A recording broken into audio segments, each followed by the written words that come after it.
Capítulo 5, segundo lunes. Un vistazo a la gloria de Dios nos arranca de golpe todas las medallas del pecho, nos despoja de títulos y nos apea del pedestal. Poderosa debilidad. Durante toda la semana aguardé con impaciencia la llegada del siguiente lunes. Casi contaba las horas que faltaban para el reencuentro con mi viejo pastor. Su recepción fue tan cordial como la anterior y apenas me senté frente a él, me miró con una intensidad grave, matizada de dulzura, y comenzó a hablar, recordando con precisión admirable los detalles de nuestro encuentro anterior. Como te dije el lunes pasado, eres enormemente valioso, pero debes mantenerte humilde.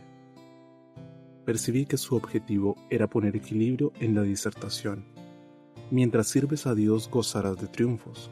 Recuerda, entonces, que el éxito tiene un alto componente etílico. Vigila que no te emborrache.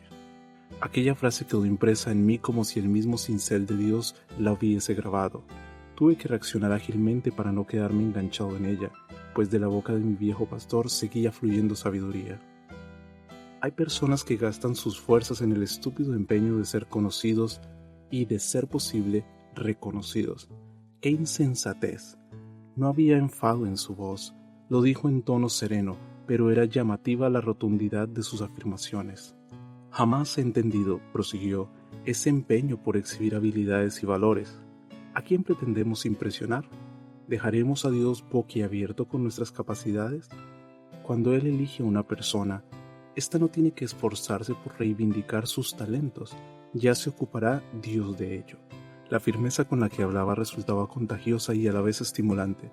He conocido a suficientes ministros del Evangelio tan infectados por el virus del éxito como para saber que los vapores del triunfo actúan como el alcohol, tienden a subírsenos a la cabeza y a aturdirnos.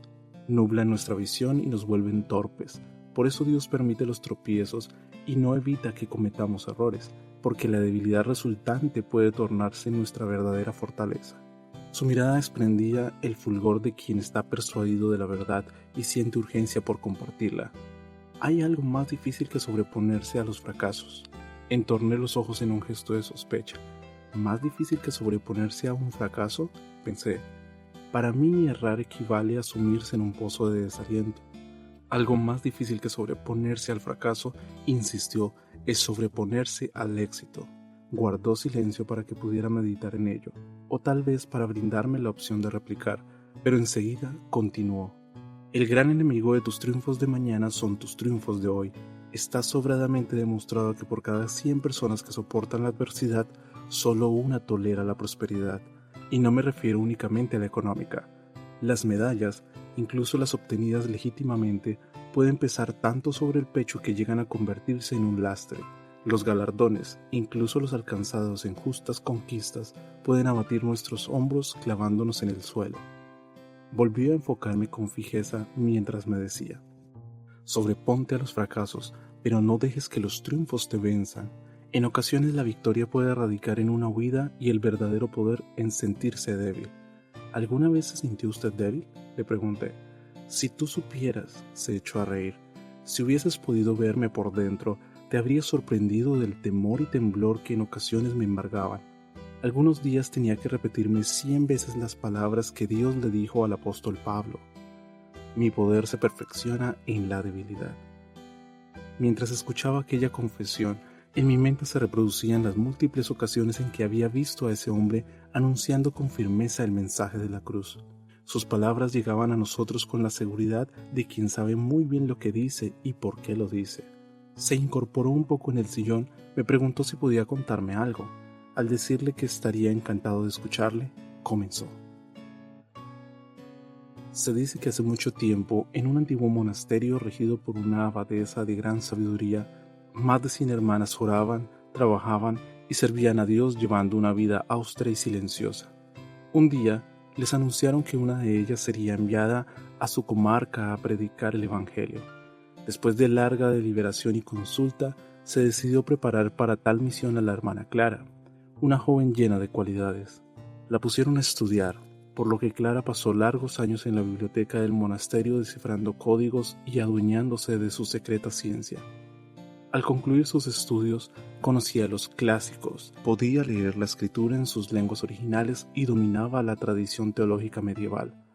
Predicó en el monasterio y todos pudieron apreciar su erudición y la unción de sus palabras.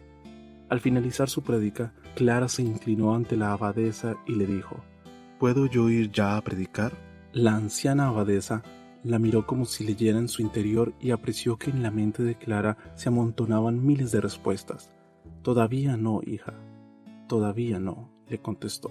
La envió entonces a la huerta, donde trabajó de sol a sol, soportando las heladas del invierno y los ardores del verano.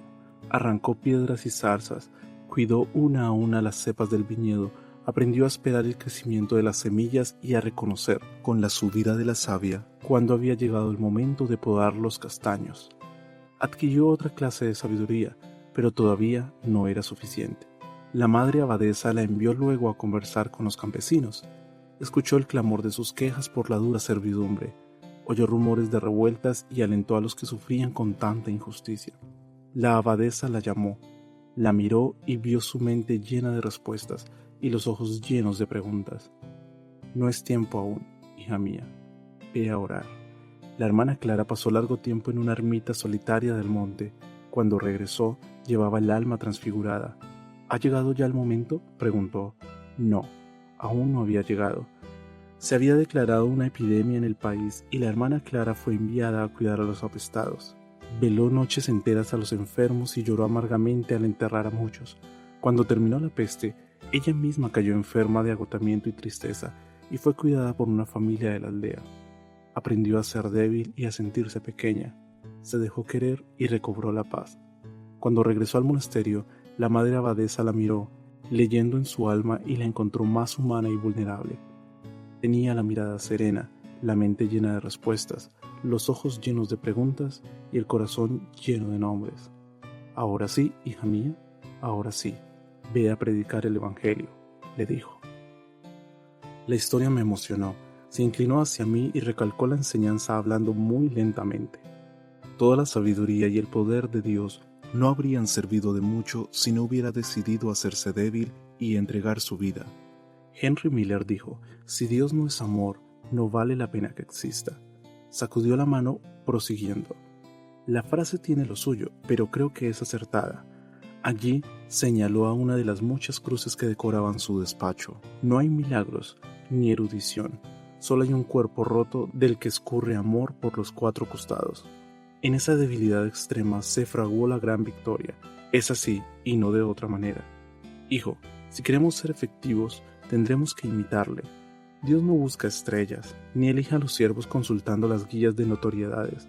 Prefiere vasos de barro para administrar su tesoro, y cuanto antes asumamos que nuestro llamado no es hacer estatuas sino pedestales, antes avanzaremos. Yo le miraba profundamente, le escuchaba profundamente. La autosuficiencia es un valor cotizadísimo en la tierra, pero un verdadero estorbo en las cosas del reino. Él nos ayuda hasta que nos sentimos poderosos, pero en la autosuficiencia comienza nuestro declive. Pocas cosas ejercen tanta influencia como la humildad instaurada en el altar, pero es una abominación convertir el altar en escenario. Guardó un instante de silencio antes de ratificarlo. «Algunas iglesias han convertido su altar en escenario», negó con un gesto de lástima, «y eso es un verdadero problema.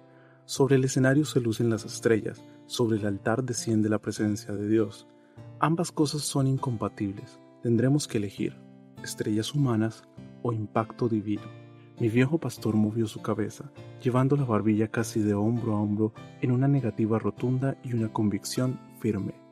Es una terrible incoherencia escuchar el sencillo mensaje del Evangelio proclamado por labios altaneros. La factoría de la humildad. No lo olvides, regresó al corazón de la enseñanza que estaba queriendo transmitirme. La humildad no es una opción, sino un requisito innegociable para quien sirve a Dios, y en esto también nos ayuda la oración. Volvió a señalar a los viejos almohadones, y esta vez reparé en que estaban marcados con las hendiduras de sus rodillas. La oración eleva nuestro espíritu, pero aprieta, a la vez, nuestros pies sobre la tierra. Quería dejar este punto bien claro, por eso añadió: «Me refiero a la genuina espiritualidad, no a jugar al misticismo. He visto aprendices de la oración que se creen más espirituales que el resto. Parecen santos levitantes que miran con orgullo a los demás y se atreven incluso a juzgarles. Por cierto, se inclinó hacia mí como quien va a lanzar una confidencia. Creo que no hay peor soberbia que la espiritual, es la que más apesta. ¿Sabes lo que ocurre con el orgullo? Es como el mal aliento, todos lo notan menos el que lo lleva. La risa que actuó de broche para su broma me pareció deliciosa. Esos aficionados de la oración que se vuelven altaneros apenas se asoman al universo de la comunión con Dios y ya se sienten superiores al resto de los mortales. El orgullo es un fijador de pelo que atraviesa el cráneo y endurece y bloquea las neuronas. Qué distintos son aquellos que deciden cobijarse de lleno en el corazón de Dios. Salen impregnados de vida y también de humildad. Un vistazo a su gloria nos arranca de golpe todas las medallas del pecho, nos despoja de los títulos y nos apea del pedestal. Quien cabalga a lomos del orgullo, empuñando la espada del juicio y emitiendo opiniones sobre todo y todos, aún no se ha dado de bruces con la majestad de Dios. Porque todo el que se aproxima al trono del Señor se cura de golpe del anhelo de notoriedad. La proximidad de Dios lo simplifica todo. Mi viejo pastor cerró los ojos y yo supuse que estaba asomándose a este universo único de la oración. Caí entonces en la cuenta de que sus mejores momentos no los habría pasado sentado en aquel sillón, sino sobre los gastados almohadones, porque su mejor perspectiva no era la que le ofrecía el amplio ventanal de su despacho, sino que su paisaje más sublime lo contemplaba desde la postración, asomado a las inmensas praderas del cielo. Yo también cerré mis ojos, seguro de que por ese día había sido suficiente. Ni una pregunta pude hacerle, pero me llevaba 1000 respuestas. Había descubierto una clave sencilla y a la vez transformadora. Solo Dios puede, solo Dios sabe, solo Dios sirve. Y su poder se muestra en vasos de barro, en instrumentos sencillos, en siervos humildes. Debió abrir sus ojos y ver los míos cerrados porque escuché su voz, grave y profunda, levantándose en oración. Le dijo a Dios muchas cosas acerca de mí, tantas y tan acertadas que llegué a pensar que aquel venerable anciano había recorrido a mi lado el último trecho del camino. Es más, concebí la posibilidad de que hubiera buceado en mi interior captando cada una de mis sensaciones, porque al hablar ahora con Dios le describió con detalle mis desvelos de las últimas noches y mis dudas de los últimos días. Le habló de mi presente incierto y también de mi futuro. Y mientras él oraba, Dios oía. Sé que oía, porque otro aire llenó mi interior. Me pareció que respiraba oxígeno nuevo, desconocido, potencia revitalizadora pura. Anochecía cuando salí de la casa. La puerta azul se había cerrado, pero yo permanecí un momento deleitándome en la suave temperatura nocturna. Mis ojos recorrieron el pequeño jardín. La silueta de los árboles recortaban la suya en la oscuridad mientras mecían sus ramas al ritmo de las tímidas ráfagas de viento templado. A punto de empezar a caminar reparé en el rosal.